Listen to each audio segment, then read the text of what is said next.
You're listening to Four Things to Know, a WCCO daily news podcast. Today is Tuesday, August 25th. I'm Maria Lizignoli. And I'm Johnny Connor. Thanks for watching and listening to Four Things to Know today. We want to remind you, this Friday, we will be live at the Minnesota State Fair at the WCCO booth for a live show. Princess Kay of the Milky Way is going to join us. Yes, it's going to be a lot of fun. It'll be great. We'd love for you to come watch us live. The Four Things to Know podcast, 12:30, 12:45, show up around that time. We can't wait to see you. Let's get to our top story today. We are digging into an extensive report on the response and investigation into the deadly attack on a Minneapolis Catholic church. The massive report is about 2,600 pages long. It includes hundreds of pages of photo evidence connected to the Annunciation Church shooting.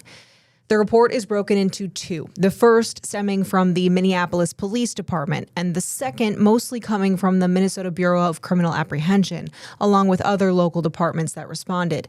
The Minneapolis Police Report breaks down the responses from more than 150 first responders on scene, giving a play-by-play on their movements that day, and details moments in their response from locating the suspect to tending to victims and clearing rooms inside the church. And as we know, that response came from multiple departments. This report also lists each witness, victim, neighbor, and parent that police interviewed following that deadly shooting. It also includes 10 crime lab reports. And in all, this first report, just the first one, is about 816 pages long. That's just report number one. And that brings us to number two. Let's dig into the second report, which includes interviews from the shooter's father and a former partner. The second report lays out responses from outside agencies, including an off-duty Dakota County Drug Task Force officer who came to help on the scene last year, and a Bloomington officer's response report. It also included a report from the Bureau of Criminal Apprehension and a synopsis of 15 interviews they conducted as part of their investigation. Those interviews include the shooter's dad, a former partner, St. Louis Park Library staff, a former employee of the city of Richfield, a family friend, and more. According to the report, the shooter's father said he had no concerns about his child's behavior leading up to the shooting, but he added his ex-wife, who was the shooter's mother, did have concerns about their child's interest in airsoft guns. And in another interview, the shooter's ex-girlfriend described the shooter as a friendly person who would never harm anyone. She said in recent months, though, that the shooter had been distant, but it was not concerning behavior.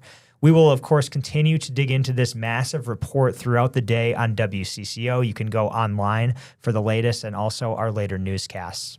And as this coverage continues, we do want to remember the people most impacted, including Fletcher Merkel and Harper Moisky, who died that day.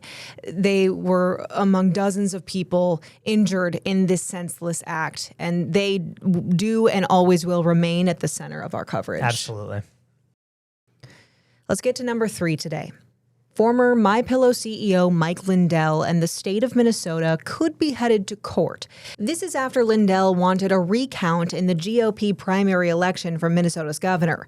Lindell says he is willing to pay for a recount of all the ballots, but discovered the state would only be recounting votes cast for him or primary winner Speaker of the House Lisa Damuth. In a new court filing, Lindell asked the Minnesota Supreme Court for a hearing on the recount of all ballots. We know that hearing will not be today, and nothing has been scheduled yet.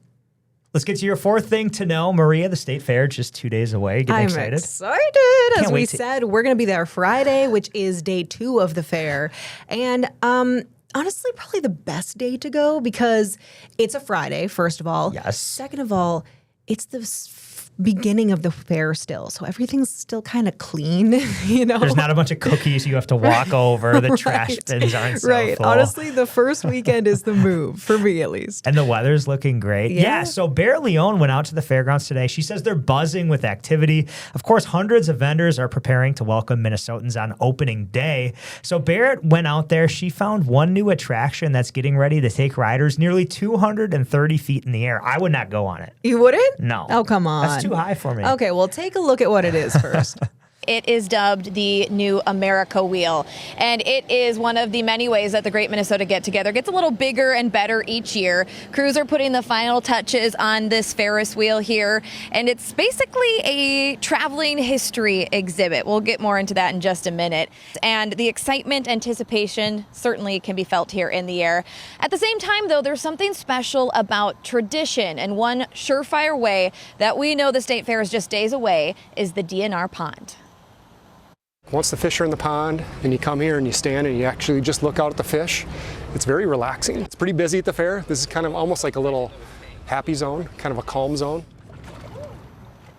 Yes, a calm, happy zone where you can see close to 1,000 fish swimming around. We caught up with crews as they were loading up the pond this morning. In all, there's more than 36 different types of native Minnesota fish in there. You can look for your favorite, from sunnies to Lake Sturgeon.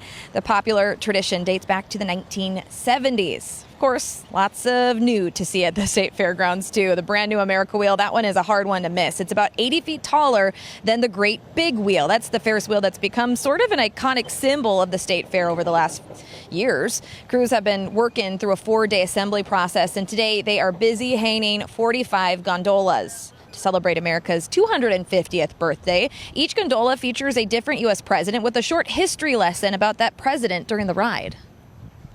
Our goal was to teach a little bit of history, a little bit about our country in a fun way, and remind people where we came from and where we still need to be headed.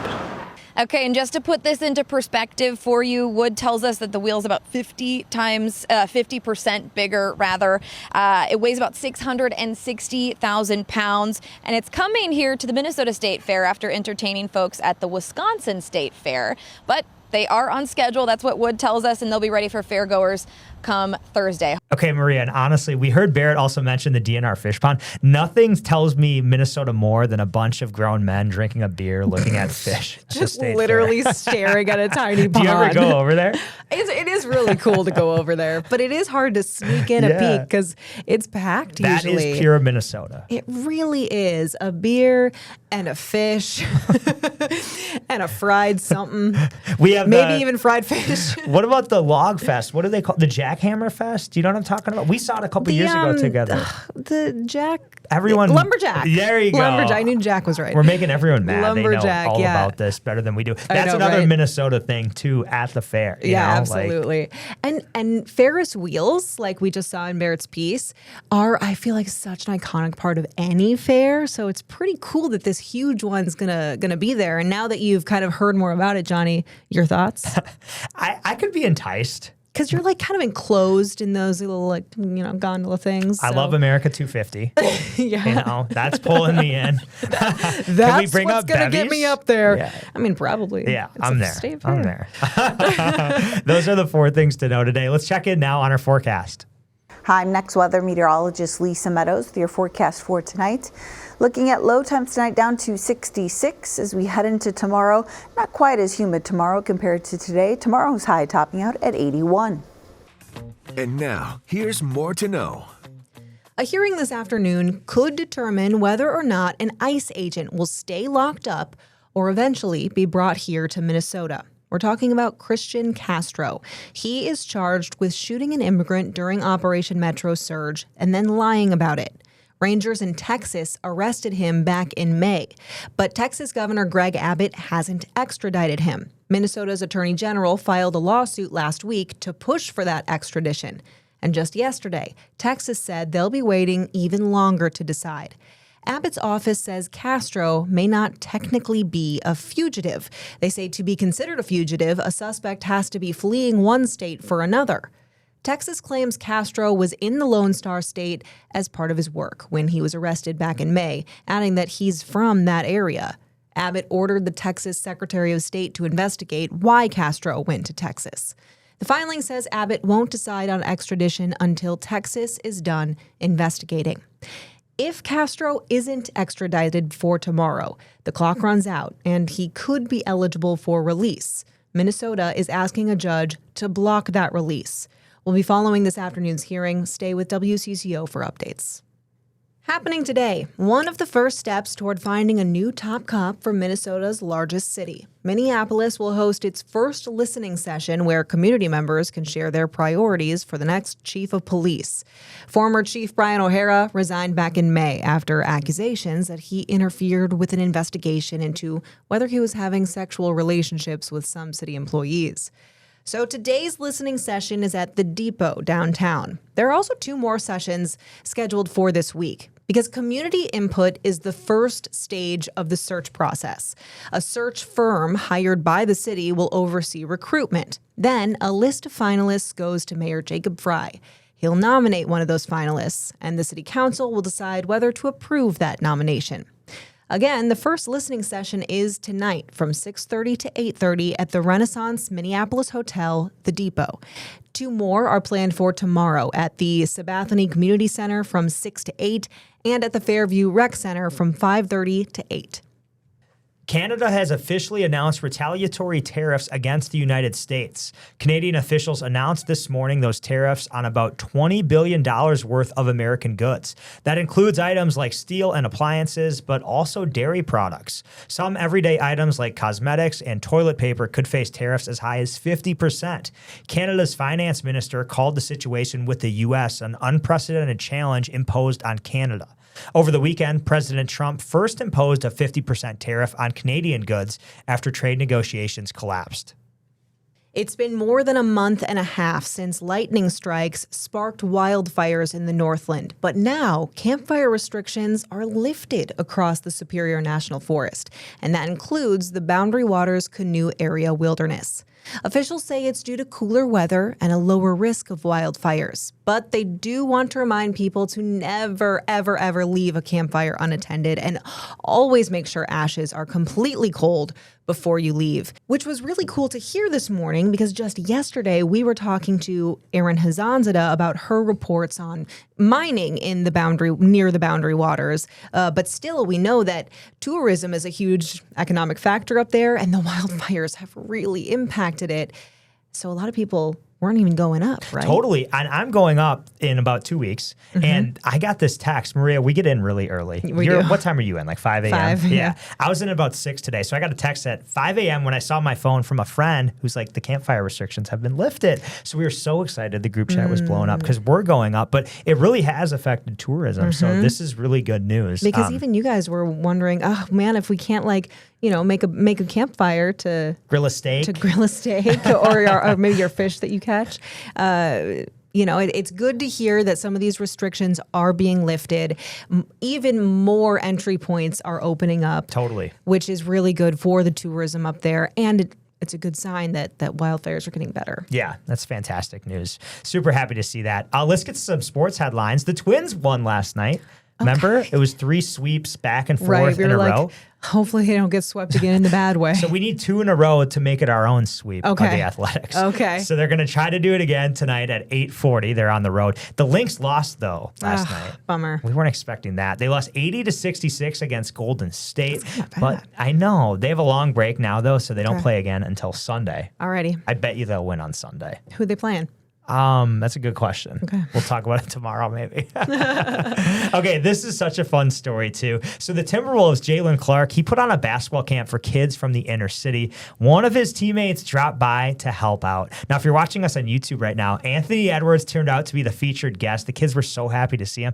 And this is the best part. He surprised kids that had spent the day there. But the highlight was when Ant FaceTimed new teammate LaMelo Ball and had the kids wish LaMelo Ball a happy birthday. Oh, because That's so funny. And in the video, you could see the kids just smiling. Ant showed them the phone, and it was LaMelo, and they were going crazy. Oh, because he just turned 25 years old. 25. He has never played with the Wolves before. He's really popular, though. He is. Yeah. So many people are talking about him. I'm excited to see more of him this season, but oh my God. Yeah, the video is just funny. awesome. So that was pretty cool yesterday. It's time to take a breath with your Daily Bright Spot. A Wisconsin cat has made it to the record books. Erebus, that's the cat's name. Interesting name. Erebus. He officially broke the Guinness Book of World Record for the most toes on a cat. Yeesh. He's got How many? 29 of them. And if you're counting, that's an extra 11 toes. What? Because I had to look this up, okay? Cats have normally five toes on the front paws, 4 toes on the back, making that, do the math. 18. Thank you for doing the math.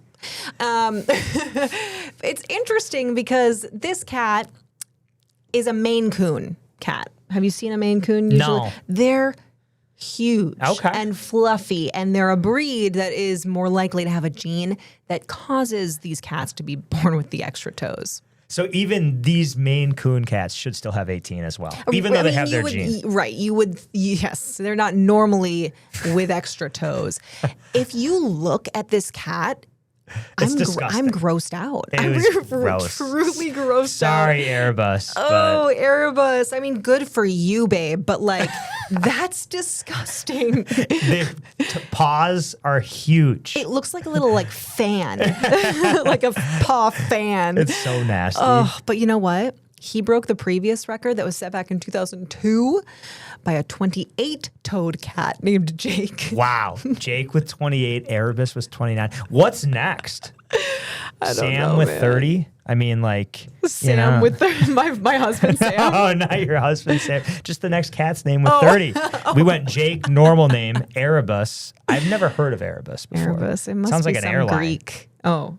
You know? It sounds like a Greek name. You know? Okay. I don't know. No like offense if anyone's listening. Antetokounmpo, you know? Yeah, maybe Sam with 30. That's my next guess. Oh my gosh. Yeah. Well, good for you, little Erebus. I'm glad you broke a record. I hope you can still walk. Probably really fast, honestly. It can probably climb things better than most cats. Okay, anyway, thank you so much for joining us here on 4 Things to Know with Johnny Connor. I'm Maria Lizignoli, and we're here with the news you need every weekday afternoon by 3 o'clock. Listen to 4 Things to Know, a WCCO daily news podcast, wherever you get your podcasts.